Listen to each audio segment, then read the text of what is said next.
ಇನ್ನು ರಾಜ್ಯ ಕಾಂಗ್ರೆಸ್ನಲ್ಲಿ ನಡೀತಾ ಇರುವಂತಹ ಕುರ್ಚಿ ಕಾಳಗ ಹೈಕಮಾಂಡ್ಗೆ ಈಗ ಡಿಕೆ ಶಿವಕುಮಾರ್ ಬಣ ಡೆಡ್ಲೈನ್ ಅನ್ನು ಕೊಟ್ಟಿದೆ.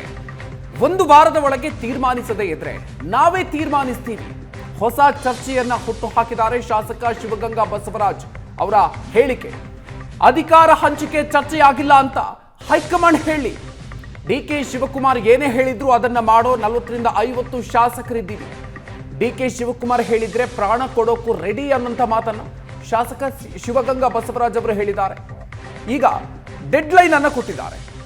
ಏನೇ ಮಾಡೋದಾದ್ರೂ ಕೂಡ ಒಂದು ವಾರದಲ್ಲಿ ತೀರ್ಮಾನ ಮಾಡಿ ಅನ್ನುವಂಥ ಮಾತನ್ನ ಹೇಳಿದ್ದಾರೆ. ಈಗ ಹೈಕಮಾಂಡ್ ಮನವಿ ಮಾಡಿದ್ದೀವಿ, ನೋಡೋಣ ಅವ್ರು ಏನು ತೀರ್ಮಾನ ತಗೊಳ್ಳಿ.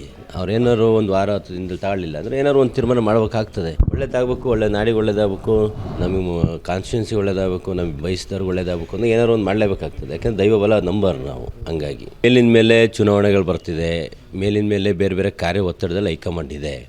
ಆದರೂ ಸಹ ಅದ್ರ ಮಧ್ಯದಲ್ಲಿ ಇದನ್ನು ಪರಿಗಣಿಸಿ ಮೊದಲನೇ ಆದ್ಯತೆಯಲ್ಲಿ ಬಗೆಹರಿಸಿದ್ರು ಉತ್ತಮ. 139 ಜನ ಶಾಸಕರು ಬಲನು ಡಿ ಕೆ ಶಿವಕುಮಾರ್ ಅವ್ರ ಪರವಾಗಿದೆ.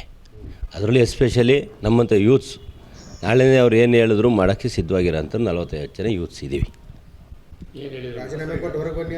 ನಾನು ಹೇಳಿದ್ಮೇಲೆ ಏನಾರು ಹೇಳಲಿ ಅಂದೆ, ಪ್ರಾಣ ಕೊಡೋದ್ರು ಕೊಡ್ತೀನಪ್ಪ, ಇನ್ನೇನು ಬೇಕು ರೀ, ಅದಕ್ಕಿಂತ ದೊಡ್ಡದು ಯಾವ್ದಾರು ಇದೆಯಾ?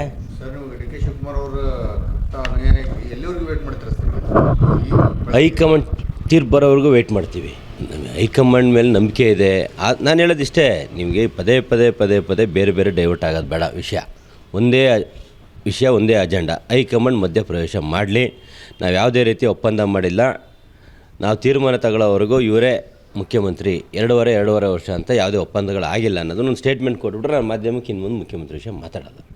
ಅಲ್ಲಿ ಇನ್ನು ಕಾಂಗ್ರೆಸ್ನಲ್ಲಿ ಸಿಎಂ ಪುತ್ರ ಯತೀಂದ್ರ ಮಾತಿನ ಸಂಚಲನ. ನಮ್ಮ ತಂದೆಯೇ 5 ವರ್ಷ ಸಿಎಂ ಅನ್ನುವಂಥ ಮಾತನ್ನ ಯತೀಂದ್ರ ಸಿದ್ದರಾಮಯ್ಯ ಹೇಳಿದ್ರು. ಈ ವಿಚಾರಕ್ಕೆ ಸಂಬಂಧಪಟ್ಟಂತೆ ಗೃಹ ಸಚಿವ ಪರಮೇಶ್ವರ್ ಅವರು ಹೇಳಿಕೆಯನ್ನು ಕೊಟ್ಟಿದ್ದಾರೆ. ಯತೀಂದ್ರ ಅವರದ್ದು ವೈಯಕ್ತಿಕ ಹೇಳಿಕೆ ಅನ್ನುವಂಥ ಮಾತನ್ನ ಹೇಳಿದ್ದಾರೆ ಪರಮೇಶ್ವರ್ ಅವರು. ಅಧಿಕಾರ ಒಪ್ಪಂದದ ಬಗ್ಗೆ ಹೈಕಮಾಂಡ್ ಹೇಳಬೇಕು. ಏನು ನಡೆದಿದೆ ಅಂತ ಸಿಎಂ ಡಿಸಿಎಂ ಹೈಕಮಾಂಡ್ಗೆ ಗೊತ್ತಿದೆ.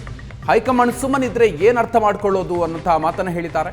ಹೈಕಮಾಂಡ್ ಕರೆ ಬಂದರೆ ಮಾತ್ರ ಎಲ್ಲ ಇತ್ಯರ್ಥ ಆಗೋದು. ಇದು ಪರಮೇಶ್ವರ್ ಅವರು ಹೇಳಿರುವಂಥ ಮಾತುಗಳು. ಅವರು ವೈಯಕ್ತಿಕವಾಗಿ ಅವ್ರು ಹೇಳಿದ್ದಾರೆ. ನಾವು ಯಾರ ಮೇಲೆ ಡಿಪೆಂಡ್ ಆಗಿದ್ದೀವಿ? ನಾವು ಹೈಕಮಾಂಡ್ ಮೇಲೆ ಡಿಪೆಂಡ್ ಆಗಿದ್ದೀವಿ. ಪದೇ ನಾವು ಹೇಳ್ತಾನೆ ಇದ್ದೀವಿ ಹೈಕಮಾಂಡ್. ಈಗ ನೀವು ಕೇಳ್ತೀರಪ್ಪ ಒಪ್ಪಂದ ಆಗಿದೆಯಾ, ಯಾರು ಹೇಳಿದ್ದು ಒಪ್ಪಂದ ಆಗಿದೆ ಅಂತ? ಅವ್ರು ಏನಾರ ಹೈಕಮಾಂಡ್ನವ್ರು ಹೇಳಿದಾರ?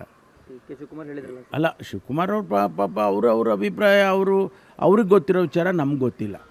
ಯಾಕಂದರೆ ಅವರು ಒಳಗಡೆ ಇದ್ದವರು, ನಾವೆಲ್ಲ ಹೊರಗಡೆ ಇದ್ದವು. ನಮಗೆ ಅಲ್ಲೇನು ನಡೆದಿದೆ ನಮ್ಮನ್ನು ಕೇಳಿದ್ರೆ ನಾವೇನು ಹೇಳಬೇಕು? ಹೌದಪ್ಪ, ನಮಗೇನು ಆ ವಿಷಯದ ಬಗ್ಗೆ ಮಾಹಿತಿಗಳಿಲ್ಲ ಅಂತಲೇ ಹೇಳ್ತೀವಿ. ನಾವು ಮಾಹಿತಿ ಇದ್ದರೆ ಹೇಳ್ಬೋದು, ನಿಮ್ಮ ಹತ್ರ ಶೇರ್ ಮಾಡ್ಬೋದು. ಆದರೆ ಅಲ್ಲಿ ಏನು ನಡೆದಿದೆ ಅನ್ನೋದು ಅವ್ರಗಳಿಗೆ, ಮುಖ್ಯಮಂತ್ರಿಗಳಿಗೆ, ಶಿವಕುಮಾರ್ ಅವ್ರಿಗೆ ಅಷ್ಟೇ ಗೊತ್ತು, ಮತ್ತು ಹೈಕಮಾಂಡಿಗೆ ಗೊತ್ತು. ಹೈಕಮಾಂಡ್ ಸುಮ್ಮನೆ ಇದ್ದಾರೆ ಅಂತ ಅಂದಾಗ ನಾವೇನು ಅಂದ್ಕೊಳ್ಬೇಕು? ಏನು ಆಗಿಲ್ಲಪ್ಪ ಅಂತ ಅಂದ್ಕೋಬೇಕು. ಆಗಿದ್ದರೆ ಹೇಳ್ಬೋದು ಅವರು, ಅಥವಾ ಕ್ರಮ ತಗೋಬೋದು. ಈಗ ಅವರು ಅದನ್ನೇನೂ ಹೇಳದೆ ಹೈಕಮಾಂಡು ತೀರ್ಮಾನ ಮಾಡದೆ ನಮ್ಗಳನ್ನು ಕೇಳಿದ್ರೆ ನಾವು ಹೇಳೋ ಸ್ಥಿತಿಯಲ್ಲಿ ಇರೋದಿಲ್ಲ. ಹೈಕಮಾಂಡ್ ನಡೆನೇ ಕಾರಣ ಆಗ್ತಿದೆ ಅಂತ ಸರ್. ಈ ಗೊಂದಲಕ್ಕೆ ಹೈಕಮಾಂಡ್ ನಡೆನೇ ಕಾರಣ ಆಗ್ತಿದೆ ಅಂತ ಅಲ್ಲ, ಹೈಕಮಾಂಡು ಅವ್ರಿಗೆ ಗೊತ್ತಿದೆ ಯಾವಾಗ ಏನು ಮಾಡಬೇಕು ಅಂತ ಗೊತ್ತಿದೆ ಅವ್ರಿಗೆ.